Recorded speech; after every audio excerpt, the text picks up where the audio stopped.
All right, so our topic for today is everything is a story. Everything's a story. Why would we talk about everything's a story? If you don't know me, and you haven't been following me for a while, is that I do, for lack of a better term, non-duality gatherings. And in non-duality gatherings, one of the things that we talk about a lot is everything is a story. So everything's a story. Whatever. Who cares?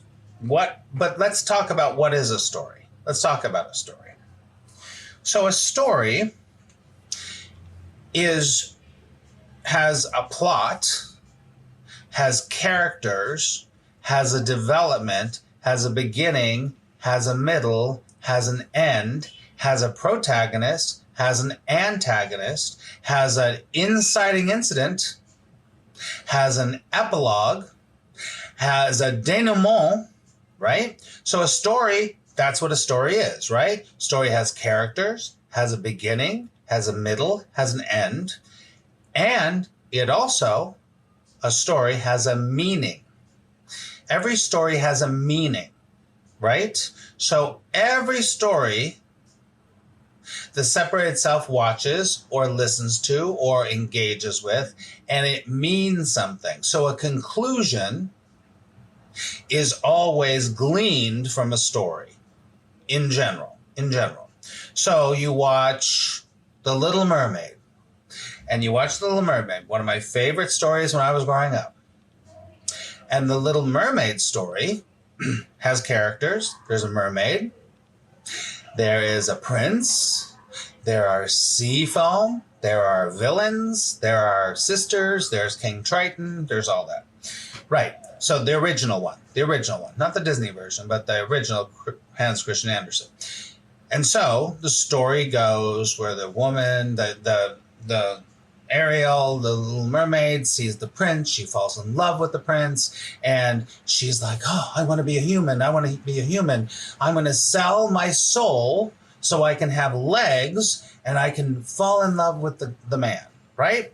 So there's a meaning to that story. There's a moral to that story, obviously, because all fairy tales have some kind of a moral. So the moral of that story is, because it's not like the Disney version throws the moral out the window, because the moral of that story is when you forsake yourself and you let go of your beingness, your mermaidness, in order to have something you think you should have, guess what happens? You lose everything. You lose everything. That's the original moral of the story. And so the moral of the story is, because they don't end up together in the original Hans Christian Andersen version, he ends up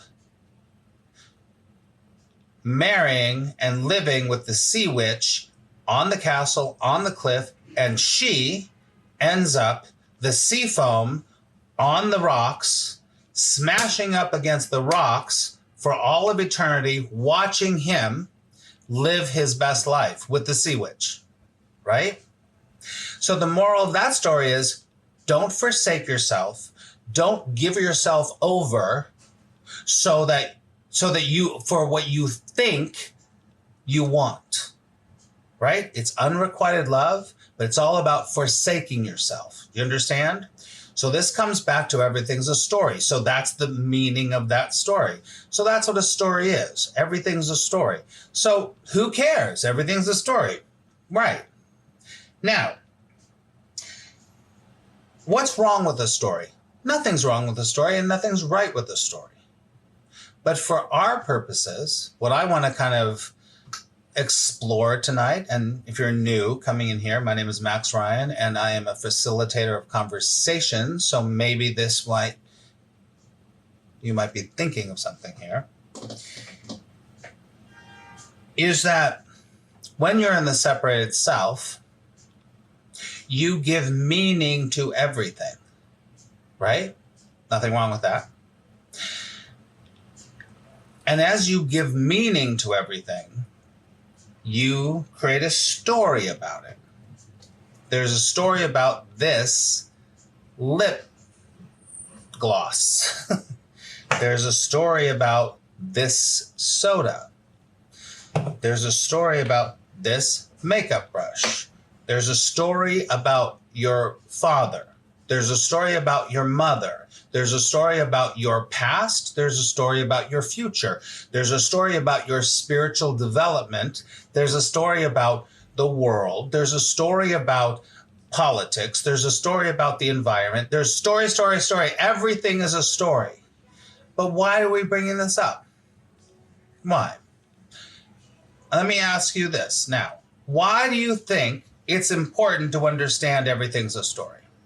I'm just going to put it out there, and you can put in the chat. We are having a conversation here. This isn't a lecture, so everything's a story. Why do you think it's interesting? You might not think it's important, but put into the chat why you might think it's important to see that everything's a story.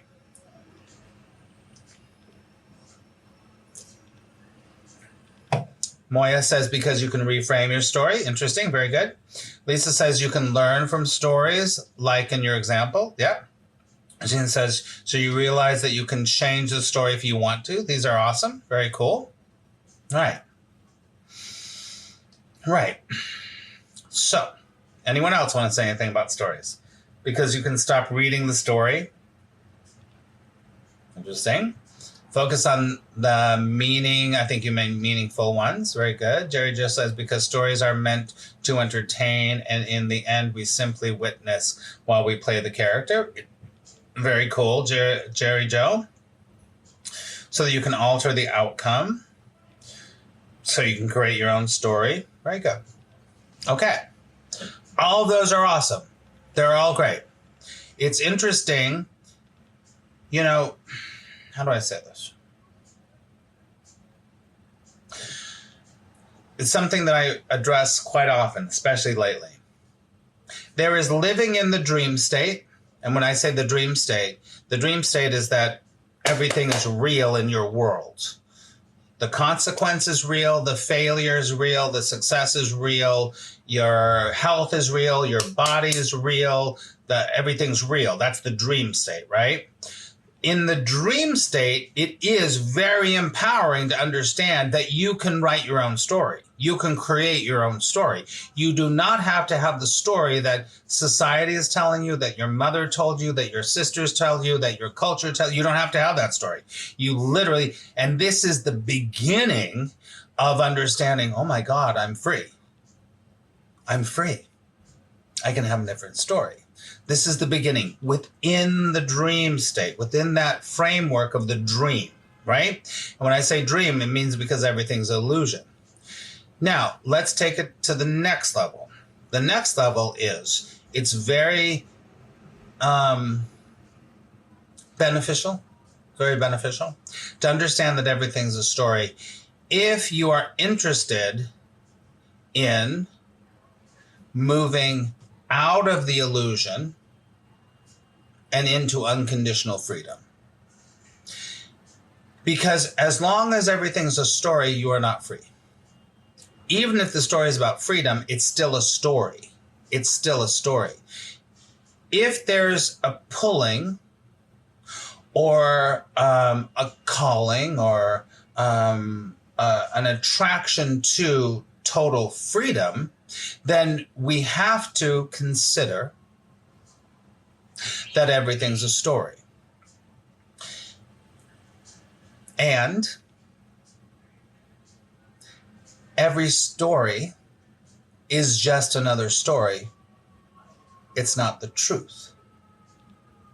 Now, there is no way to be like, this is the truth. But as long as you go from, I'm having a shitty life story to having like an awesome life story, there's nothing wrong with that. That's good in the separated self, in the illusion. That's great because you can have a better experience while you're in the illusion. Now, as I said before, if there's something that's calling you to move beyond the circumstantial, which is all conditional,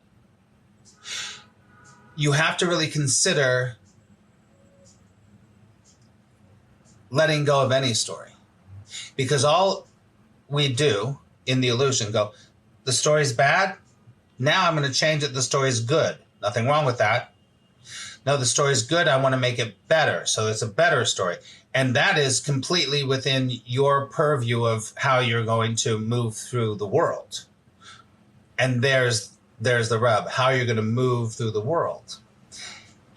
If there is a desire to be free of suffering, to be free of shackles, to be free of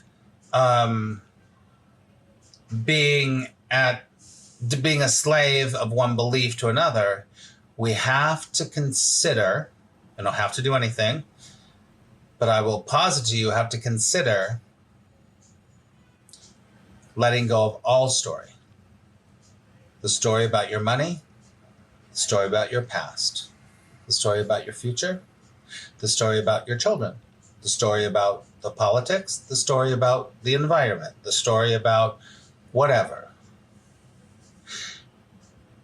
Because I will say to you that once you're free of any stories, everything changes. Then what happens is a sense of freedom begins to rise, and it's hard to explain. Can't put it in words. A sense of freedom begins to happen, appears to happen.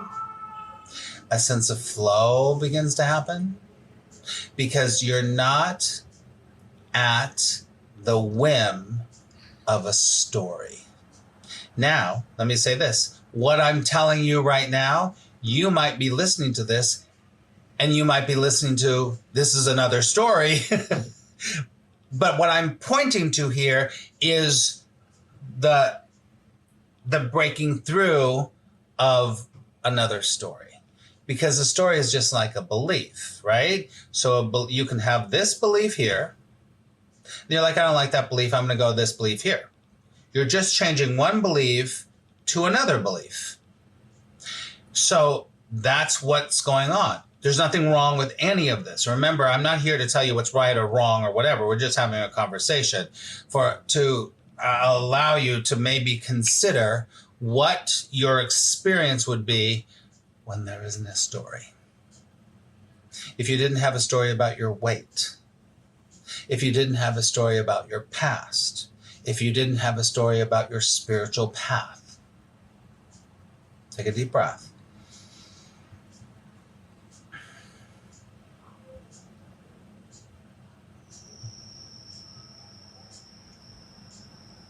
Philomena says a form of detachment. If you want to look at it like that, yes. What's coming up for anybody? Ask or say anything. You can say, I don't agree with this. This seems weird, whatever. Or you can be like, oh, wow. Ask a question. Jerry Joe says, if there isn't a story here, what are we doing? You're not doing anything because you are only doing something in a story.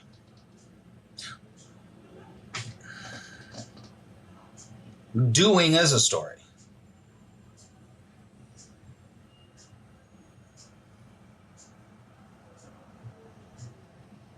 So the story is always there.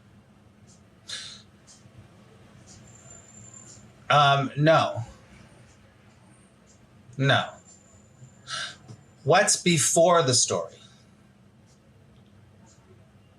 What's before the story? Yeah. The story is in your mind, Lisa. There's a million stories in your mind. You got a story about everything, and everyone does. The story is not always there. Remember what I said earlier. We're creating a meaning. The separated self is creating a meaning, which creates the story. So the story isn't there until the separated self goes, I have to make meaning of this.